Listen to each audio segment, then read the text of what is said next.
फेरे शुरू होने वाले हैं प्रभा। अब मंडप में बैठ भी जाओ ना। बस 2 मिनट रोहन, आ रही हूँ ना। ये कहानी है कमला के घर की, जो अपने बेटे रोहन के साथ रहती थी।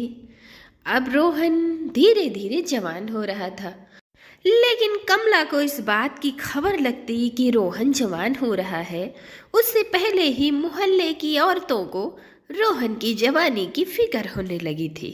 अब सुबह सुबह नहा धोकर कमला मंदिर में पूजा करने के लिए जाती है कि रास्ते में उन्हें पड़ोसन बिमला मिल जाती है। अरे कमला, ये तूने बहुत अच्छा किया। सुबह सुबह रोज नहा के तू मंदिर जाती है ना। उन्हीं भगवान के पैर पकड़ो और उन्हीं से मांग लो एक अच्छी सी बहू। अरे तू क्या कहना चाह रही है बिमला, मैं कुछ समझी नहीं। अरे पूरे 28 का हो गया है रोहन। अरे अब कब उसकी शादी करेगी? अरे दीपक को देख, उसी उम्र का है और आज उसके 2 बच्चे भी हैं। अब अगर तू और लेट करेगी तो मिल गई लड़की तुझे। हाँ, तू ये बात तो सही कह रही है बिमला। घर संभालने में मैं इतनी व्यस्त हो गई कि इस बात पर मैंने ध्यान ही नहीं दिया। अब मैं तो ऐसा कोई घर जानती नहीं। अगर तेरी नजर में कोई लड़की है तो बता दे। अरे है ना वो कविता, मेरी भाभी की लड़की है, बड़ी ही सुंदर सुशील, पढ़ी लिखी होने के साथ साथ बहुत ही संस्कारी भी है। अब भैया भाभी भी उसके लिए अच्छा घर बार देख रहे हैं। अब मैं तो तुझसे यही कहूंगी कि तू सीधा उसके घर जा और उससे कविता का रिश्ता तय कर ले। अरे कमला, बहुत ही अच्छा रिश्ता है। इससे पहले कमला किसी और के घर की बहू बन जाए तो अपने घर की बहू बना ले। अरे बाप रे बाप, अब तो बहुत देर हो गई है, मैं और देर नहीं कर सकती। मैं आज के आज ही तुम्हारी भाभी के घर जाऊंगी और उससे उसका रिश्ता तय करूंगी। अब पड़ोसन बिमला की बात मानकर कमला अपने बेटे रोहन का रिश्ता लेकर कविता के घर जाती है और रोहन को पहली ही नज़र में कविता पसंद आ जाती है और रोहन रिश्ते के लिए हाँ भी कर देता है। फिर 1 महीने बाद रोहन और कविता की शादी का दिन भी आ जाता है। फिर शादी के दिन देख लिया भाई साहब, सब कह रहे थे कि कब करेगी शादी। रोहन इतना बड़ा हो गया है, इतनी उम्र हो गई है। मैंने 1 महीने के अंदर फट से तय कर दी अपने बेटे की शादी। वैसे भाई साहब, 4 साल से आपकी बेटी का रिश्ता कहीं नहीं तय हो रहा था क्या?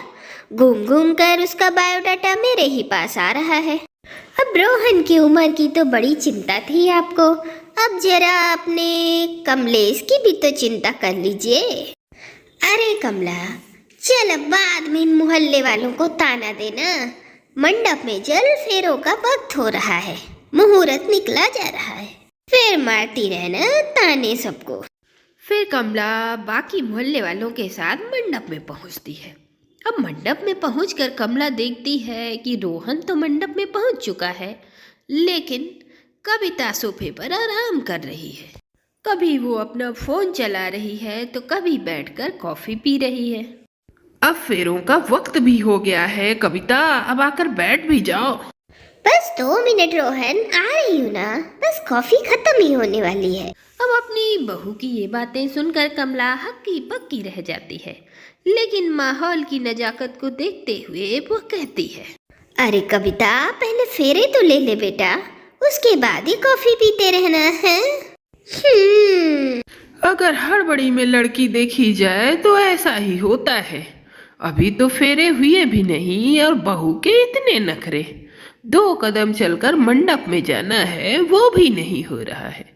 पहले तो कॉफी पीनी है, अब शादी के बाद आपके साथ क्या होगा ये तो चिंताजनक है कमला जी।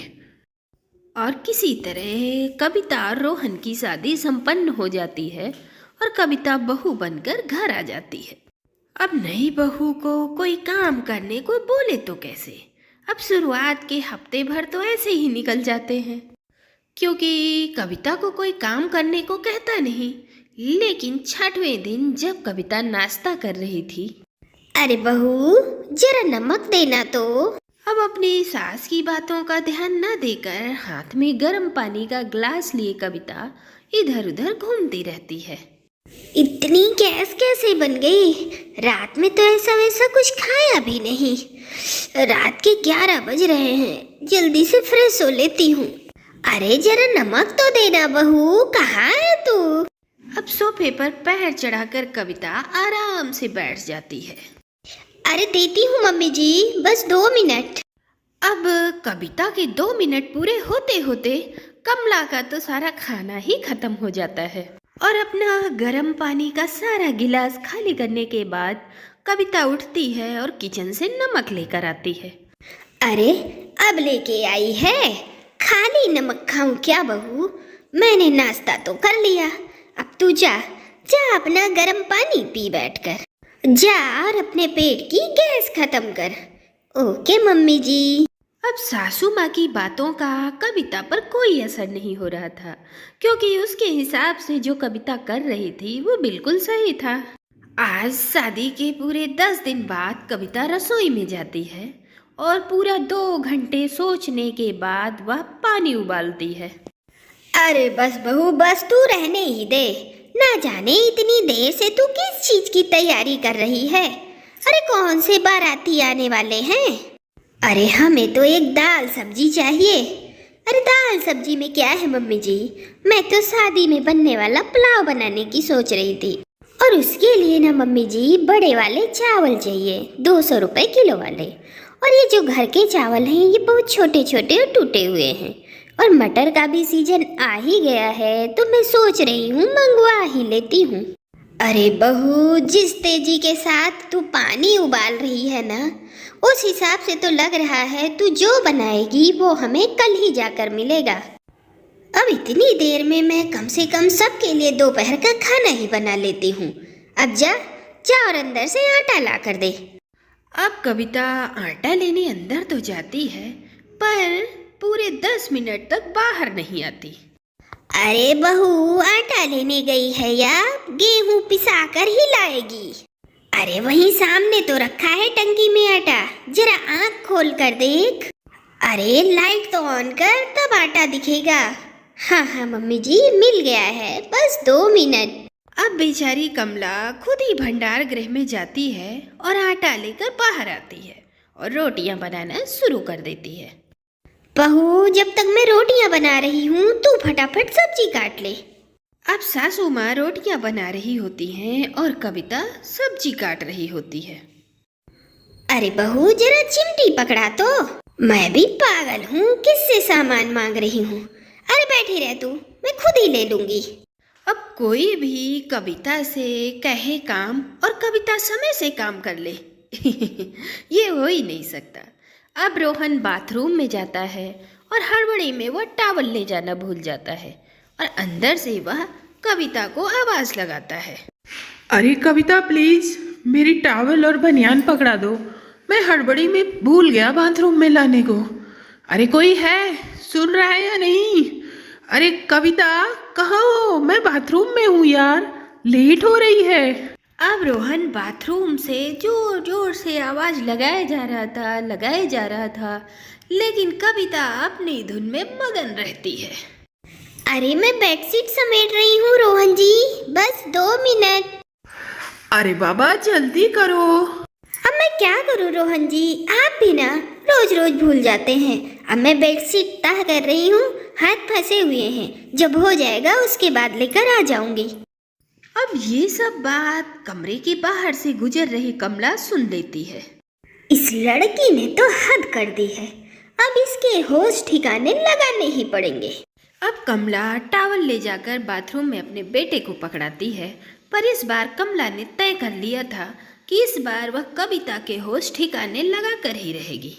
अब कविता जो है वो कॉकरोचेस से बहुत डरती थी और इस बात को कमला अच्छे से जानती थी, इसलिए वह रोहन से कहकर नकली कॉकरोच मंगवा लेती है और वह किचन की प्लेटफॉर्म पर रख देती है और अपनी बहू से कहती है, अब तू 2 मिनट बाद सुन रही है ना बहू? अब तू हर चीज में 2 मिनट तो लेती ही है, इसीलिए मैं पहले ही बोल देती हूँ। तू 2 मिनट बाद जाकर रसोई में सब्जी को गर्म करके गैस पर चढ़ा देना, ठीक है ना बहू? अब कविता अपना समय लेते हुए आराम से किचन में जाती है और किचन की प्लेटफॉर्म पर रखा हुआ कॉकरोच देखकर उसके हाथ पांव कांपने लगते हैं। कोई है? मम्मी जी मुझे बचाओ, कॉकरोच। अब कविता किचन से सामने देखती है तो सोफे पर उसकी सास बैठी हुई थी, पर कविता की चीख सुनते हुए भी कमला कुछ नहीं कहती। मम्मी जी कॉकरोच मुझ पे चढ़ जाएगा मम्मी जी। अरे बहू मेरे दोनों हाथ फोन में बिजी हैं, बस 2 मिनट। पापा जी। अब रामस्वरूप हाथ में चाय का कप लेकर किचन के सामने आकर खड़ा हो जाता है। अरे वो कॉकरोच है, अच्छा अच्छा।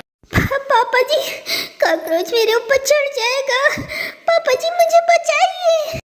अब ये चाय खत्म कर लूं बहू, बस 2 मिनट। हाँ यहाँ मेरी जान खतरे में है और आप लोग बस 2 मिनट कर रहे हैं। अब जैसे ही कविता ये बात कहती है रोहन वहां आ जाता है। अब सब पे तुम्हारी संगत का असर हो गया है कविता, तुम्हारे साथ रहते रहते सब तुम्हारे ही जैसे हो गए हैं।